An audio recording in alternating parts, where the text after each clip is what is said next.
Nomination আমি file কৰিলোঁ। আমি আশা কৰিছোঁ যাতে কালি স্কুটিনিৰ পিছত আটাইখিনি ক্লিয়াৰ হ'ব। মই বিশেষকৈ কোকৰাঝাৰবাসী ৰাইজক মই অন্তৰৰ পৰাই ধন্যবাদ দিছোঁ, কৃতজ্ঞতা জনাইছোঁ যে তেওঁলোকে আমাৰ বেয়া সময়খিনিত খুব জটিল সময়খিনিত তেওঁলোকে আমাৰ লগত আছে, সাথ দিছে। আৰু মই নিশ্চিত যে কোকৰাঝাৰ ৰাইজৰ যিটো সপোন বিদেশী শান্তি প্ৰতিষ্ঠা কৰাই হওক বা বাকী যাৱতীয় তেওঁলোকৰ অধিকাৰ মৰ্যাদাৰ যিখিনি যুঁজ এজ এ নাগৰিক হিচাপে মই সদায় তেওঁলোকত আছোঁ, তেওঁলোকত থাকিম। মই পুনৰবাৰ কৈছোঁ যে আমি যিকোনো জটিল মুহূৰ্তত হ'লেও আমি নিজৰ কথা নাভাবি এটাই ভাবোঁ যে কোকৰাঝাৰ যে ভাল হয়, বিটিচি যে ভাল হয়। আৰু সেই মনোভাৱেৰে আজি আমি নমিনেশ্যন দাখিল কৰিছোঁ। ইতিমধ্যে গম পাইছে নমিনেশ্যন হৈ গ'ল। মই ভাবোঁ যে কালি স্কুটিনিত কিছু হয়তো কুৱেৰি আহিব পাৰে আৰু সেইখিনি হৈ গৈছে। নিশ্চিতভাৱে আমি কালি ইভিনিঙে গম পাই যাম কেণ্ডিডেট কোন হ'ব নহ'ব। আপুনি কিমান আশাবাদী যে আপোনাৰ নমিনেশ্যনটো আমি 100% আশাবাদী। যেহেতু যোৱাকালি গুৱাহাটী হাইকোৰ্টে আপোনাৰ চাৰ্টিফিকেটৰ ওপৰত ৰায় এটা দিছিলে, আপুনি নট এলিজিবল বুলি কৈছে, আজি ফাইল কৰিলে কি ক'ম? চাওক, হয় আমাৰ বড়োকছাৰী ইছ্যু আছিল, তেওঁলোকে বড়োকছাৰী নহয় বুলি কয়। কিন্তু আপোনালোকে জানে এইটো আইনী প্ৰচেছ থাকে, প্ৰচেছ ইতিমধ্যে আৰম্ভ হৈ গৈছে। যেতিয়ালৈকে সুপ্ৰিম কোৰ্টে ফাইনেলি নকয় যে নৱসেনাৰ মানে যিটো এইটো ভুল বা স্কুটিনি কমিটি যিটো কৈছে সেইটোৱে শুদ্ধ। কাৰণ অলৰেডি এটা কথা চবেই কৈছে যে এওঁলোক ট্ৰাইবেল মানুহ, তাত কোনো সন্দেহ নাই। কিন্তু তেওঁলোকে মাত্ৰ কৈছে যে বড়োকছাৰী নহয়, এইখিনিয়ে মূল কথা। মই ভাবোঁ এইটো আহি থকা দিনত নিশ্চয় এইটো মীমাংসা হ'ব। ইলেকশ্যনৰ কাৰণে হয়তো তেওঁলোকে বেছি খদ্দৰ কৰিছিলে, আমি যাতে ইলেকশ্যন খেলিব নোৱাৰোঁ, এইখিনিয়ে কথা। সুপ্ৰিম কোৰ্টে এপিল কৰিছে নেকি? নিশ্চিতভাৱে এপিল হৈ আছে। গতিকে আমি ভাবোঁ গোটেইখিনি আমাৰ ৰাইজৰ পক্ষত থাকিব। গুৱাহাটী হাইকোৰ্টৰ যিটো ৰায়টো সেইটো আপুনি মানি লোৱা নাই তাৰমানে?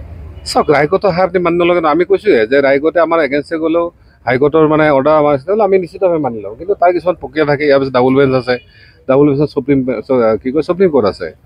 গতিকে যিহেতু আমি আগৰ কেছবিলাক আমি জিকিছিলোঁ, আমাৰ অপজিশ্যনে তেওঁলোকে সুপ্ৰিম কোৰ্ট গৈছে, তাতো তেওঁলোকে হাৰিছে।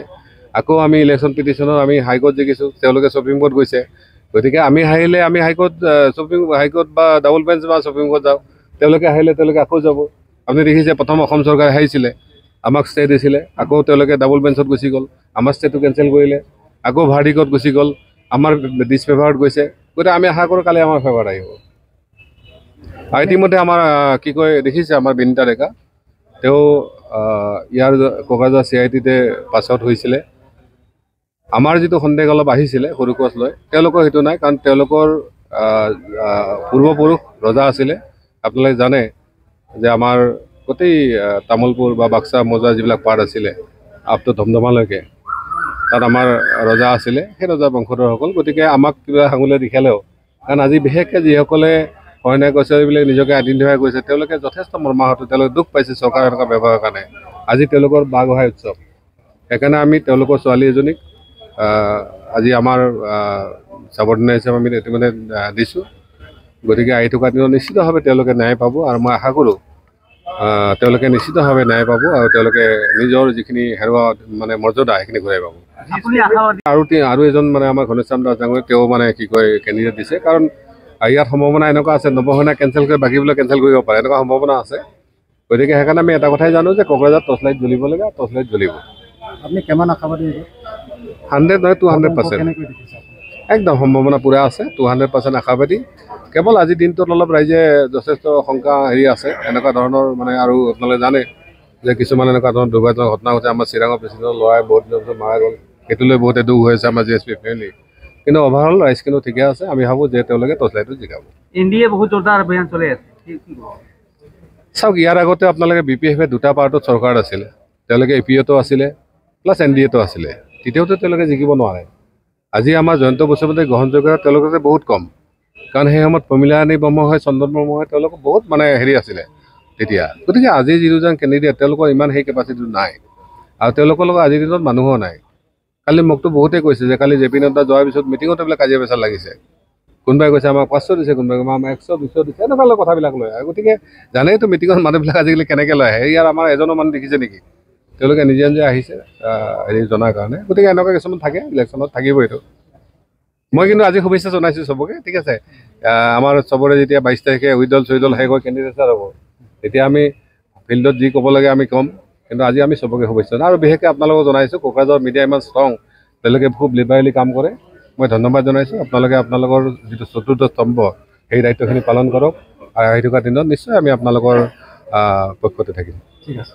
मोनसे गोजोनथाव खौरां नोंथाङा नोंथांनि न'खौ समायना रमायना जोंख्लाब माख्लाब खालामनो गोसो दं नामा? थारैनो नोंथाङा नोंथांनि न'खौ समायना रमायना साजायनो गोसो दंब्ला नोंथांमोननि थाखाय बिजनेस बेन्स प्रडाक्ट्स कम्पानिया गोजोनथाव खौरां लानानै फैदों। गोदान बोसोर रंजालि बैसागु फोरबोजों लोब्बा लाखिनानै बेन्स प्रडाक्ट्स कम्पानिया नोंथांमोननि थाखाय अफार होनाय जादों। चिरां जिल्ला बेंटल गेट 27 राजा लामानि एबा सिबिथाय लामानि साखाथियाव नोंथांनि न'खौ समायना रमायना खालामनो गोसो जानाय रायजो राजाफोरनि थाखाय बिजनेस बेन्स प्रडाक्ट्सआ लानानै फैदों गोजोनथाव खौरां। पलिग्रेनाइट, WPC एबा PVC, wooden flooring, wallpaper, steel roofing, soffit ceiling बायदि गाबनि न' साजायग्रा खम बेसेनावनो नोंथांमोना बायनानै लांफैनो हागोन। बेनि अनगायैबो नोंथाङा गोबां बाथ्रा मिथिनो थाखाय नैबे 8474015053 जानबुं नम्बरनि गेजेरजों नोंथाङा फन खालामनानै मिथिनो हागोन।